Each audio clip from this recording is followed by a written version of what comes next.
Get ready for Netflix's gripping new medical drama, Pulse. Set in a cutting-edge Miami trauma center, third-year resident Dr. Danny Sims is unexpectedly thrust into a promotion when beloved chief resident Dr. Xander Phillips gets suspended. Then, with the emotional and physical stakes at their highest, a storm will push the hospital and its residents to their limits. Witness how life can change in a heartbeat when you're operating under pressure. Watch Pulse April 3rd, only on Netflix.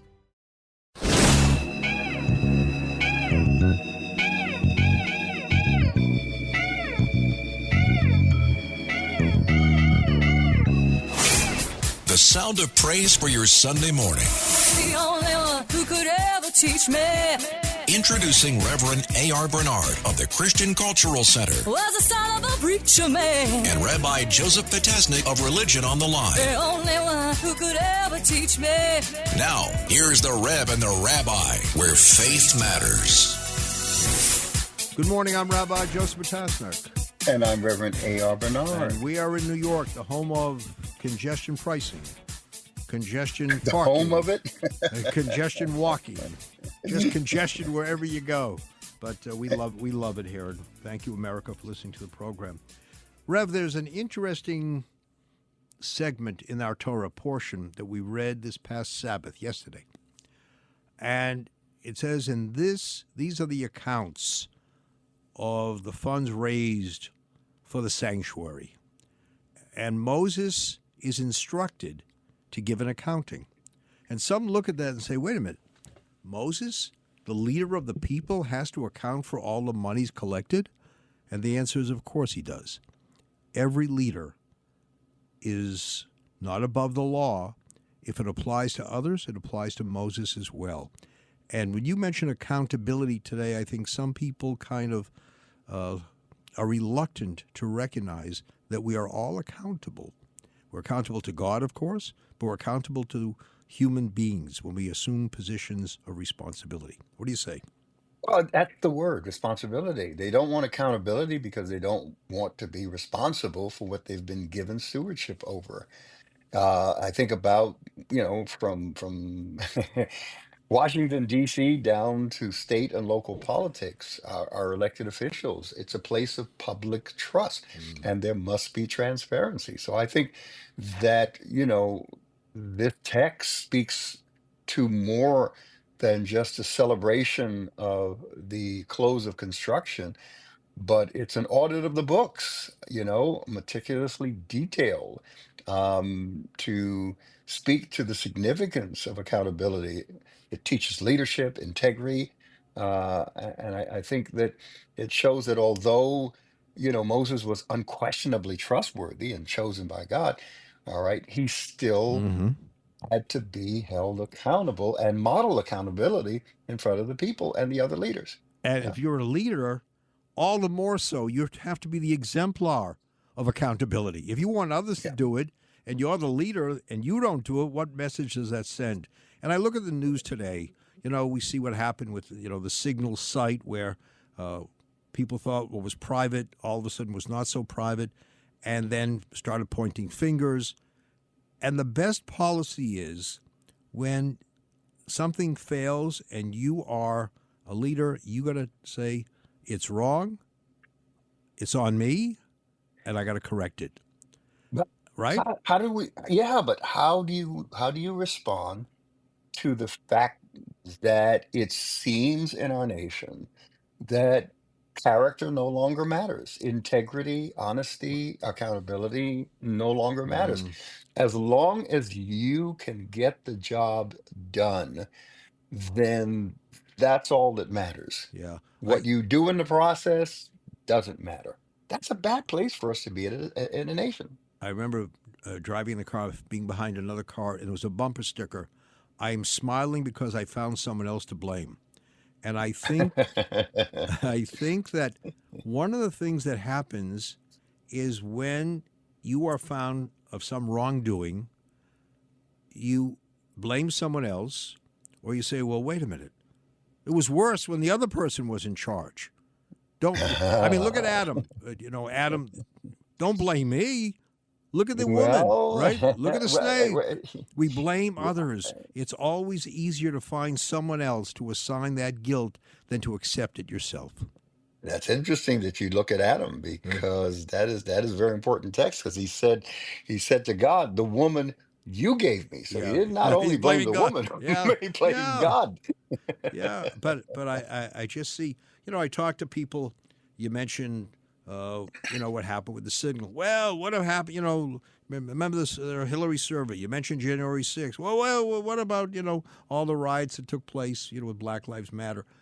Every time you mention one thing, it's a pivot to something else, and the something else is wrong, but that doesn't mitigate the responsibility for this is wrong. Stop finding something else. Look at what we're talking about now. Well, yeah, the blame game is pervasive. It's a pervasive feature of human society. Instinctively, in order to respond to conflict, failure, or even discomfort, Mm-hmm. we shift. We want to shift the responsibility to someone else. We teach in men's ministry in our congregation. We teach that maturity does not come with age. It begins with the acceptance of responsibility. So you can have a 19-year-old kid that's more responsible, that's more mature rather than a 60-year-old man. Mm-hmm. And the difference between them is that the 60-year-old man refuses to take responsibility for his words, thoughts, motives, actions, and attitudes. But the 19-year-old kid has said, you know what? I'm accountable. I'm going to take responsibility for what I say, what I think, how I feel, and the things that I do, the choices that I make. And we've discussed that famous part of the Jewish Bible where a body is found and the elders come together and have to take an oath. We did not in any way do that which is responsible for this death. We did not fail our responsibility. And they have to take an oath. And before you take the oath, you have to think, did I in some way contribute to the demise of this person? Did I do something that created a situation where this person was victimized? Yeah, I will tell you, Rabbi, I hate to interrupt you, I'm sorry, but what hurts me, what bothers me, is that we see it amongst our top leaders Mhm. at every level, especially in the area of politics.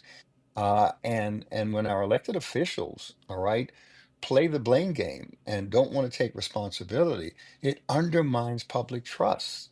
It impacts the psyche of our nation, of our society, when there's a refusal to take responsibility, and they're always pointing fingers. Well, if it wasn't for the media, if it wasn't for this group, it wasn't for the Republicans, it wasn't for the Democrats, it wasn't for taxes. Yeah, I I mentioned the rabbi stood up to eulogize about someone who, had a number of deficiencies, and he said, I know he had some faults, but his brother was much worse.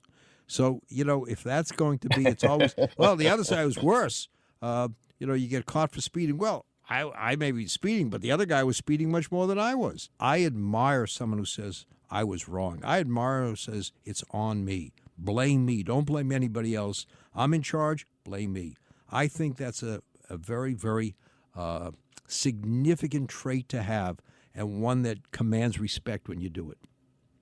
Yeah, it's very, very real. But I think about the health of society when we continue to play the blame game, and refuse to take responsibility, again, for our words, what we say, for our thoughts, our motives, our actions, our attitudes. It's about covering up. It's about deflecting. But we are healthy as a society, all right, when we accept Mm-hmm. responsibility for what goes down.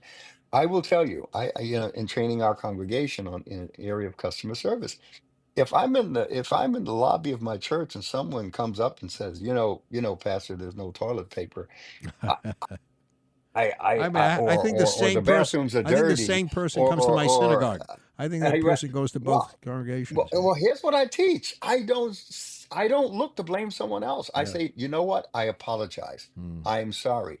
I will look into it. It's not my direct responsibility. You know what I mean? It's like when you're in a Yeah. good restaurant and the waiter or waitress is conducting themselves at the epitome of customer service, and the food is bad. They say, "I apologize, sir." They don't say, "Well, let me go talk to the Yeah. cook. Let me Yeah. talk to the chef. Let me shift the blame." No, we take responsibility. So if someone in the congregation is sleeping while we're sermonizing, we're at fault, not the person sleeping. Stay tuned for more of the program right here on Red Apple Radio Networks. We'll be right back. Reverend A.R. Bernard, Rabbi Joseph Potasnik, the Rev and the Rabbi.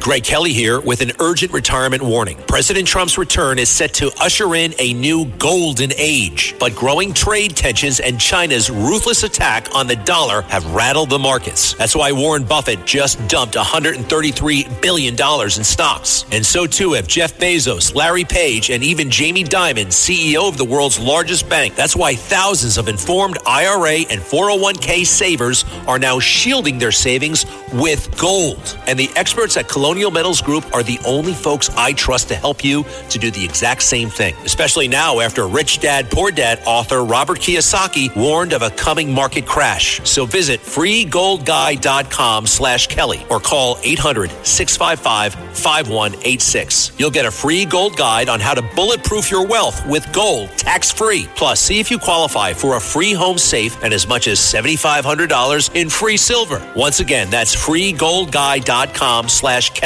Does it ever feel like you're a marketing professional just speaking into the void? Well, with LinkedIn ads, you can know you're reaching the right decision makers. You can even target buyers by job title, industry, company, seniority, skills. Wait, did I say job title yet? Get started today and see how you can avoid the void and reach the right buyers with LinkedIn ads. We'll even give you a $100 credit on your next campaign. Get started at linkedin.com/results. Terms and conditions apply. I can say to my new Samsung Galaxy S25 Ultra, hey, find a keto-friendly restaurant nearby and text it to Beth and Steve. And it does without me lifting a finger. So I can get in more squats anywhere I can. 1, 2, 3. Will that be cash or credit? Credit. 4. Galaxy S25 Ultra, the AI companion that does the heavy lifting so you can do you. Get yours at Samsung.com. Compatible with select apps. Requires Google Gemini account. Results may vary based on input. Check responses for accuracy.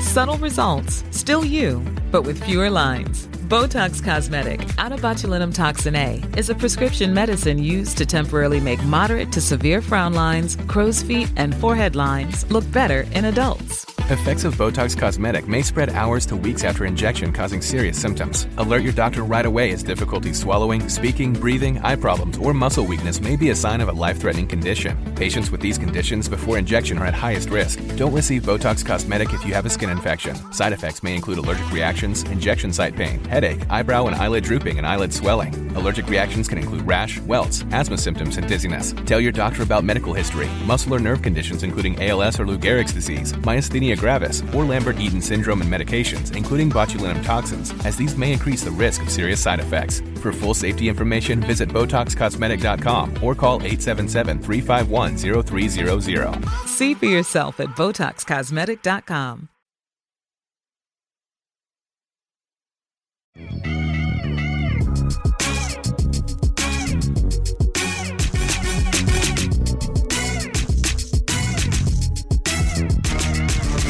Reverend A.R. Bernard, Rabbi Joseph Potasnik, the Rev and the Rabbi. Welcome back. I'm Rabbi Joseph Potasnik. And I'm Reverend A.R. Bernard. Rev, there's another issue I want to discuss with you today, and that is in many circles, religious circles, there's been a rise of unaffiliated, a decline of affiliated. I was looking at one study, 2020, we had 23% unaffiliated, 2023, 29% unaffiliated. So we had a rise of 6% in those years, right? In just, 3 years?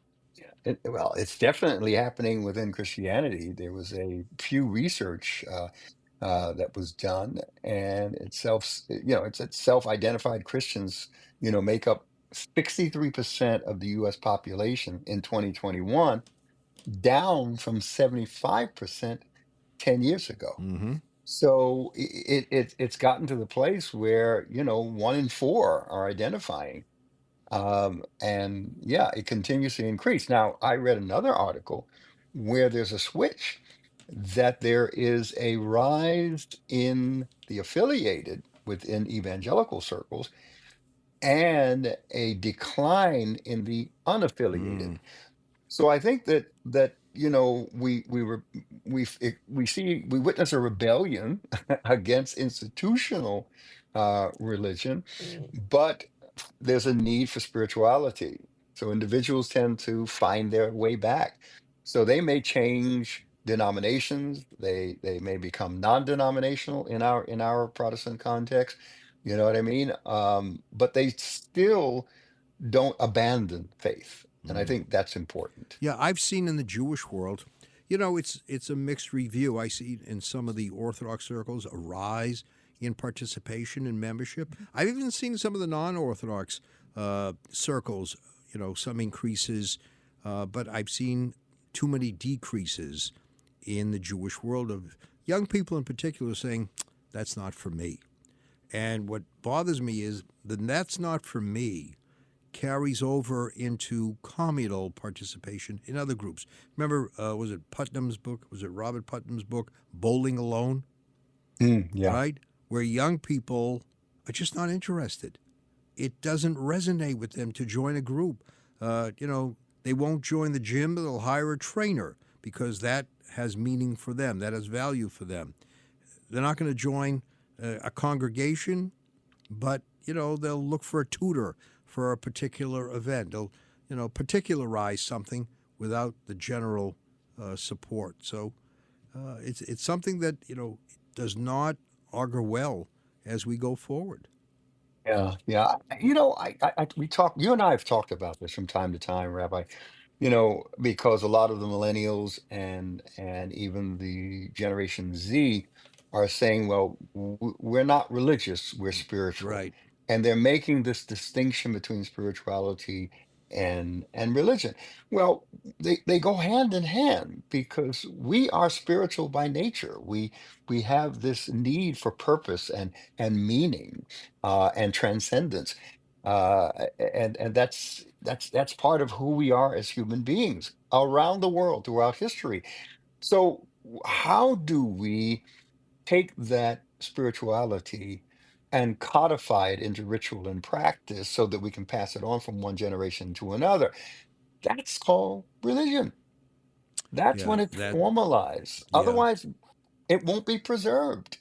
The reason why we know what we know about the journey of Christianity, the journey of Judaism, the journey of Islam, just talking about the Abrahamic faith, is because of the institution of the religious structures and systems that have been put in place. Otherwise, it would have been lost in history. I think of a story that was told to me about a family that said, today, Saturday, we're going to go to the beach. It could be Sunday. We're going to go to the beach. And instead of going to synagogue or church, and we can pray there. We don't have to do it in the synagogue, but we go to the beach.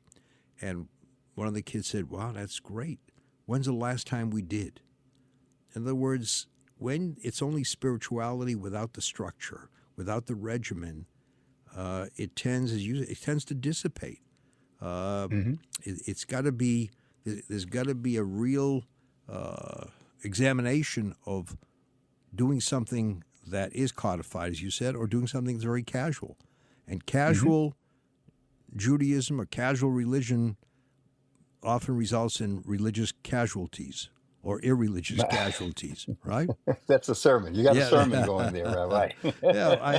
But we see what happens if you only drop off your kid for religious school. Then we say that drop off becomes a drop out. If all you're doing is driving the kid there, but there's no follow up at home, then why or where should a young person learn to identify proudly with the faith if that kid doesn't see it when he or she goes to the home? Sure. It's lived out. And Yeah, we teach values. We teach etiquette, manners. We teach responsibility, maturity, all of those things that are character driven and necessary for a peaceful and productive society. Socialization, you know, Rabbi, we teach this, socialization begins in the home. So, whatever relationship you experience in the home, it translates into your relationship with society. You know, how many times have we encountered people who are facing a crisis and say to us, if only I had been more engaged in my community, if only I had been more involved in the congregation, because they're missing that communal support. They need the members of the congregation to be there, to hold, to hug, especially during a difficult time. Yeah, yeah. I again and again inculcate in the minds of my parishioners that we are more than just individuals trying to have a spiritual experience. No, we're a community of faith, a family of faith with shared values. You know, our faith in Christ as Christians is central, but we we're different levels of experience and knowledge and understanding from different backgrounds, all trying to live out our faith. We're on the journey together, shared values and visions and dreams, and we learn from each other and with each other. And also, we make sure they realize that it's not just attendance at weekly services. It has a follow approach. You know, as you walk out, now you have more to do. It can't just be coming to services. It's also service to others. And that begins when you leave the sanctuary. Yeah, yeah, it's true. We call it living the Christian difference, not just. And look, I was reading another article about what's happening with faith in Silicon Valley. At one time, beginning in the 2010s up to the last couple of years, it was taboo to identify as a Christian in Silicon Valley. Now, all of a sudden, that's changing, and people are becoming unapologetic and more open about their faith affiliation and their faith identification. Some say it's to leverage, economic power, and there's a problem with that. That's a whole nother program. That's a whole nother show to talk about how religion is leveraged for economic power or political power.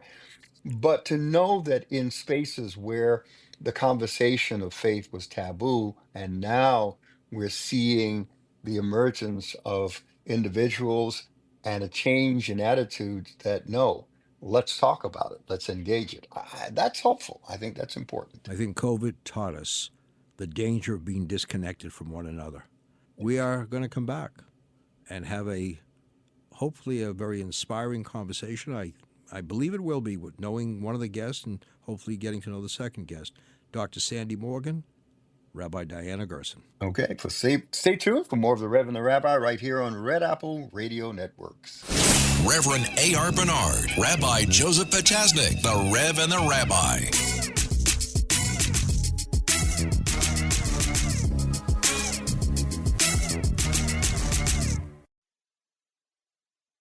This episode is brought to you by the Toyota Grand Highlander. From daily routines to life-changing adventures, the Toyota Grand Highlander is spacious, powerful, and ready to take on life's grand challenges. Advanced safety features and innovative technology give you confidence for whatever life throws at you. And it's available in a hybrid Nightshade Special Edition, which includes sophisticated gloss black exterior accents and 20-inch black alloy wheels. Learn more at toyota.com/Grand Highlander.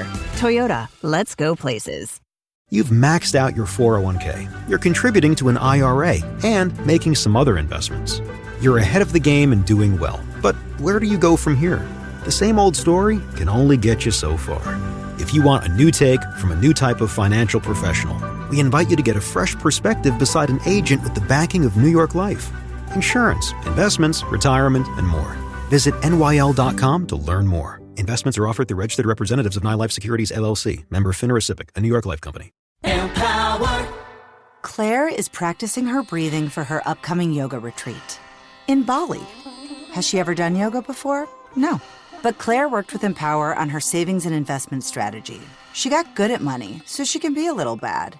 Empower. Invest well, live a little. Join our 19 million customers today at empower.com. Past performance is not indicative of future returns. Investing involves risks. You may lose money. Advisory services are provided for a fee by Empower Advisor Group, LLC, EAG, a registered investment advisor with the Securities and Exchange Commission. Om Namaste.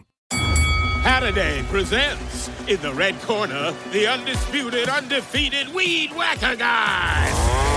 Champion of hurling grass and pollen everywhere. And in the blue corner, the challenger, extra strength Halliday. Eye drops that work all day to prevent the release of histamines that cause itchy allergy eyes. And the winner by knockout is Halliday. Halliday, bring it on.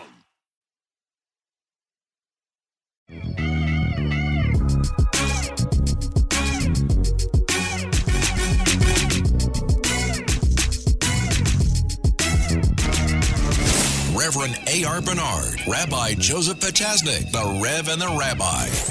Welcome back. I'm Rabbi Joseph Potasnik. And I'm Reverend A.R. Bernard. Reverend, we are joined by another Rev and Rabbi. I'm talking about Dr. Sandra Morgan, who's a renowned expert in global human trafficking issues, serves as the executive director of the Global Center for Women and Justice at Vanguard University. She has been a key member of the White House Human Trafficking Task Force. She's done many things. Author of a book entitled Ending Human Trafficking, a Handbook of Strategies for the Church Today. Rabbi Gerson, Rev, you know, she is the Associate Executive Vice President of the New York Board of Rabbis. She works together with me, a leading voice at the intersection of faith, human rights, child protection, with a special focus on combating human trafficking and safeguarding the most vulnerable members of society. Welcome to both of you. Let me just say this. The other day, I'm walking down the street, and I'm talking to a rabbi, and he says the following to me. My wife was a victim of abuse. She went to her rabbi seeking support, and he said to her, I want you to go home, and I want you to repair the relationship at home. Not knowing what to do, but listening to a rabbi, she went home, tried to make nice, and was victimized again. I'm sure this is a story you hear many times. And it just shows if we're ill-equipped to advise people, we shouldn't be advising people. We're putting them back, in this very dangerous situation. So talk about that. Firstly, thank you, Rev Rabbi, for having the Rev and Rabbi. We are really excited for this conversation. And to start by answering your question, Rabbi, is the reality that we don't get this kind of training when we are in seminary. And it's really important when we are meeting with people in their most vulnerable state that we do no harm. Just like a doctor, we don't want to cause harm. And we as clergy have an opportunity to either be a resource for this person or a roadblock. And we always want to make sure that we are resources, that we want to get them to safety, we want to get them help, and we want to empower them. So we don't want them to have to go home and suffer. In the curricula of the seminaries, have we introduced courses now, any training, so people are more proficient in this area? There's no standardization around the country, and certainly not around the world. We have a long way to go. I question both of you, our guests, because we get into areas now of religious beliefs, religious doctrine that doesn't allow for divorce or doesn't allow for the woman to rebel against the authority of the husband. There are also cultural customs that we've encountered in our congregation when we're getting people from other parts of the globe who are coming in, and the cultural practice, customs, or traditions allow for this without any outside interference. How do you respond to that? When you want to take a look at what theology says, what we all agree on is the dignity of the human being. And if we're going to allow for cultural practice that infringes upon that dignity, then we need to have a much more robust conversation and really start with education. Let's go read the text. Let's go see what it says. And how do we then respond? And how do we use our text to uphold that dignity? We want to hold that as sacrosanct in all of our faiths. Nobody believes that one person should be allowed to harm another. We don't believe that there's one partner in a relationship that is more powerful than the other. Marriage is partnership. How does that look? How do we shape that, and how do we support it? I think in a cross-cultural context and interfaith, I've had a few experiences that helped me begin to shape how I explain my position and my experience. I did my dissertation work in Iraq on building capacity for women in higher education, and I ran into some of these circumstances where culture minimized women and their voice and how they could respond to any kind of injustice. And my colleagues, women in higher education, began to teach me how to have those conversations. And I was focused on my very Western UN Declaration of Human Rights. And I was introduced to the Cairo Declaration of Human Rights that led me to more of an alignment with what Rabbi Gerson just said about the value for dignity that is across all of our faith traditions. And we lean back into that and make efforts for correcting cultural issues that detract from that common value. So how do you deal with issues if you're in a society where, for example, having a child bride is acceptable, where mutilation is acceptable? How does one correct that when you're dealing with a tradition that sanctions it? Rabbi Gerson? So if we want to talk about child marriage, there's no faith community in the world that requires child marriage. Can it be optional? Probably. Is it required? Never. Here in the United States, only 13 states so far have outlawed child marriage entirely before the age of 18. We have a long way to go even in our country. I believe it was earlier this week that the District of Columbia, Washington, D.C., finally outlawed marriage before the age of 18. Places like California, where Dr. Morgan and Sandy is sitting, has yet to make that change. New York did. The first state to actually outlaw marriage before 18 in the United States was Delaware, followed by New Jersey. So we understand that there are cultural norms and cultural practice, but they're not necessarily embedded in faith traditions and Scripture. But you have faith leaders who condone that habit, all right? I'm not sure that they always actually condone it. I think there are often economic and cultural issues that take precedence over some of their preferred approaches. And I'm thinking specifically to some of the conflict in the Middle East, and when the Syrian conflict first broke out and the refugees were flooding into the northern part of Iraq in the Kurdistan region. And when they were in the camps, families were marrying their daughters off to wealthy Middle Easterners, not because they believed in child marriage, but because they were trying to help their families survive and protect their daughters. So the families, the faith leaders, they were all making an accommodation to the circumstances. And that economic piece is often part of the issue driving child marriage. I'm happy to report that here in California, we have a robust advocacy group where we're working to get our laws aligned with reducing child marriage in our state.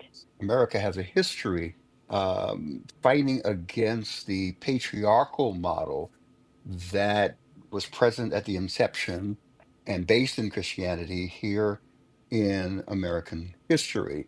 Um, how do you respond to this idea of patriarchy as a social construct for marriage that comes out of religious belief? So I talk about this a lot. I teach on this in the classroom, that the preferred model biblically is around a mutuality, mutual submission. It isn't an either or, it's a both and. Unfortunately, our culture has built a more hierarchical model with patriarchy being more prevalent. But the research shows that when women are at the table and we have more of a balance, we have better outcomes for the community. There's a well-known expression about the girl effect. When you educate girls in a community, a society where girls haven't always had access to education, the whole community is healthier and stronger morally and fiscally. And I think if you study, because my work around human trafficking, I have studied the life and work of William Wilberforce. And one of the things that he modeled for us was top-down as a strategy. And he was part of the House of Lords. He worked on legislation. And so I do that at the same time that I'm working with victims and survivors who are still escaping and being restored to their communities. We're going to take a break here. We're going to come back with more discussion with Rabbi Diana Gerson, Dr. Sandy Morgan, and let's also talk about some of the positive developments that we've seen. We hear all about the pain, which we need to discuss, but there's been some progress that we need to discuss as well. Stay tuned. Yes, so stay tuned for more of the Rev and the Rabbi right here on Red Apple Radio Networks. Reverend A.R. Bernard, Rabbi Joseph Potasnik, the Rev and the Rabbi.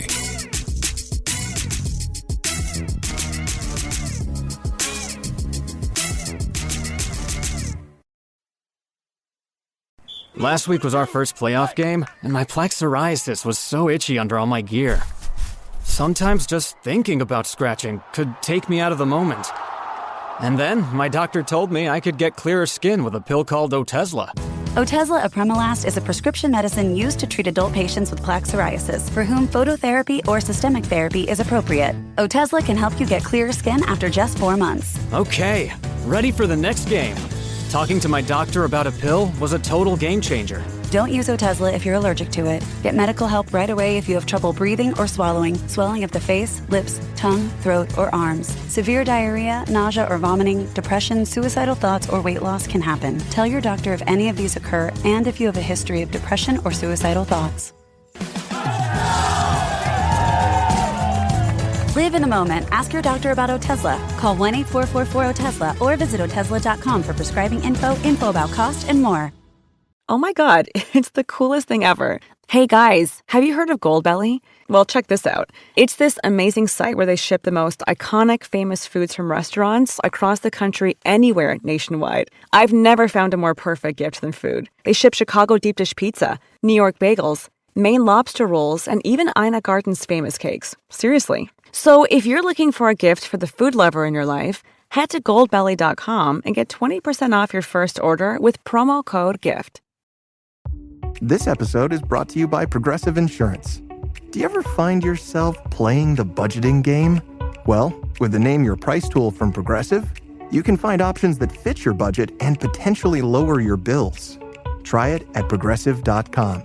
Progressive Casualty Insurance Company and Affiliates. Price and coverage match limited by state law. Not available in all states.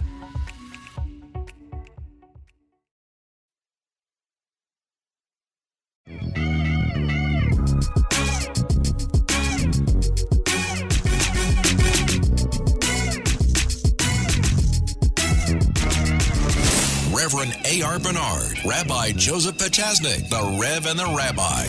Welcome back. I'm Rabbi Joseph Potasnik. And Bernard. Continuing a very, very insightful, interesting conversation with Dr. Sandy Morgan and Rabbi Diana Gerson, talking about issues impacting women, men, and society. And I'm proud to say, Rabbi Gerson, at the Board of Rabbis, and you're, of course, very, very committed to seeking that whenever we have a program, we have participation of women. We don't have a program that is what we call a manel, only men on the panel. We try to have female rabbis who are sharing the podium with the male rabbis. And I have to say, it's been very refreshing to look out and see an audience comprised of different denominational backgrounds sitting there and listening to people who are different from one another. I will say for myself, I was born in 1974, but the first woman was ordained in the Reform Jewish community in 1972. And I remember very vividly my grandmother's bat mitzvah in 1977. And my grandparents had a female rabbi. She was the first ordained by the Reconstructionist movement. So in my memory, there was never a time where I couldn't consider being a rabbi. There was never a time where it was considered to be absolutely not. Girls can't do this job. For me, it was always possible. But in certain circles, you can't have a female rabbi, but there are other leadership positions for women. Absolutely. Right. And women, they run the shuls. They run the synagogues. They are involved in every aspect of community life. And that's really, I think, one of the great things that we see is that the raising up of female leadership within the community. Yeah. And I see that now more and more as I work interfaith and between different parts of the world. I meet so many incredible, dynamic, fierce women who are out there not just championing women's rights, but really the rights of the family, children, and community at large. Right. Yeah, I was just going to say to the present day, Dr. Morgan, we have major denominations, Protestant denominations in our country who still don't allow for women pastors. Have you encountered any of these? Yes. Yeah. And this is such a challenge for me because I grew up in a denomination that has always ordained women. My dad was my Sunday school teacher, and he treated me the same as any of the male students in the class. So when I sort of left home and found out that wasn't the norm, that was a shock for me. And I spent a lot of time rereading the policies in my own faith tradition, rereading the scriptures, and I became convinced for myself instead of just being told by my denominational leaders. And I'm convinced that this is my calling and that God ordains me to do this as a woman. Yeah. You know, you have in the Jewish Orthodox world places where women cannot serve as rabbis. But I think what you're seeing is an increasing opportunities for women to assume leadership positions. So whether they're called a rabbah, rabbinite, educational director, whatever it is, there is a role and responsibility given to women. Absolutely. And we see that in not just in the Jewish world, but we're seeing that in so many different faith traditions. And I particularly love looking at faith traditions that don't have ordained clergy.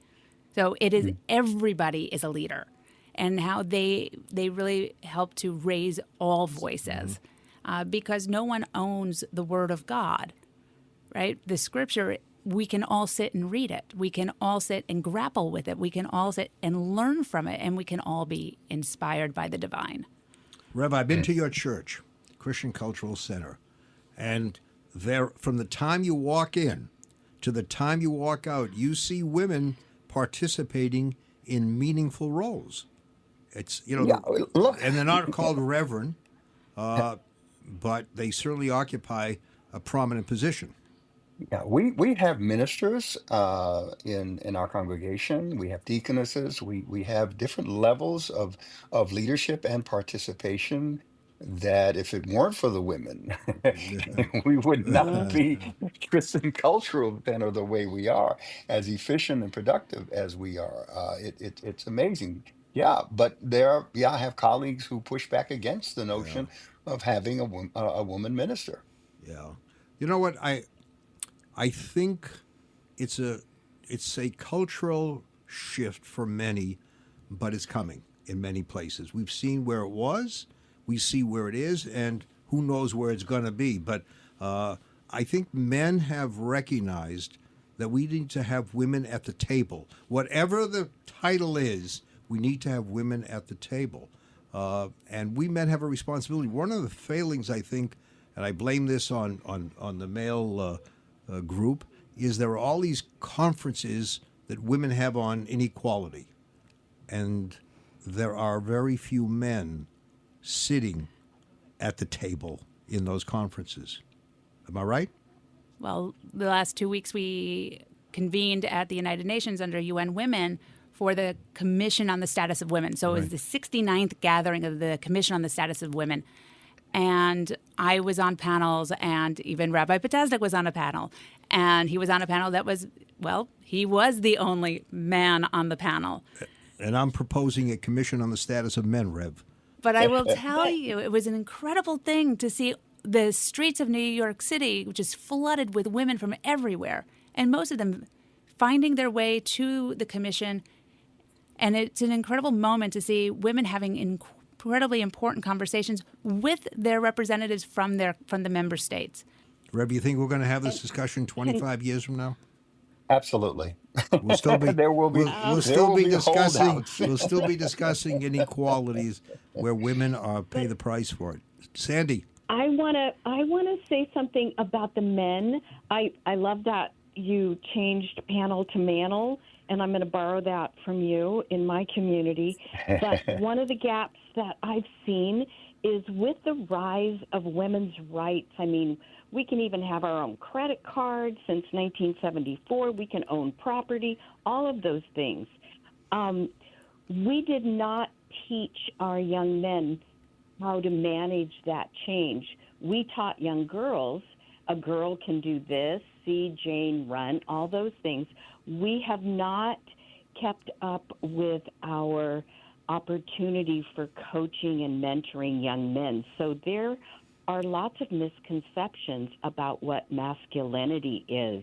And you hear people pounding on young men about toxic masculinity, and they really haven't had a lot of attention towards teaching them responsible, shared leadership. And I think that's the next conversation. And that's part of our growth. Yeah, that's part of the growth of our ministry in terms of families, because we have a strong men's ministry and women's ministry, but we really focus on the responsibility of the man in terms of the family and his responsibility towards his children and wife and within society. And you're absolutely right. If we don't get the men on course, it's going to be difficult to have that kind of complementary relationship that should exist, or mutuality, as you call it, Dr. Morgan. Yeah. We've come to the end of the segment, the end of the program, which has been fascinating. And I think we need to spend more time talking about these issues. And one of the things that I've learned over the years, and I think we can all agree, we're not better off as a rabbinic body. I talk about the Jewish world. We're not better off as an organization, no matter what the denomination is, without the participation of women. If it's going to be a male-only group, I think we're missing a major piece. And well, Rabbi, if we go to the text, it says that God announced that Adam needed help. Yeah. That and then tells you it see right there. And what right? happened and after? What happened after he got the help? Anyway, thank you so much, Dr. Sandy and Dr. Diana. Sandy, the book is called Ending Human Trafficking: A Handbook of Strategies for the Church Today. Thank you for both for being on with us. Thank you for having me. Thank you. So what do you think, Rabbi? Are men and women equal? They should be, in different ways in some communities. We all have a role to play. And I think that we as men have to recognize that women have to be at the table. Whatever, the role is, there has to be a place for them. It can't be so exclusionary that we're not having that kind of important participation or configuration for them. We've seen it at the Commission of Religious Leaders, where we have men and women sitting together. Thank you.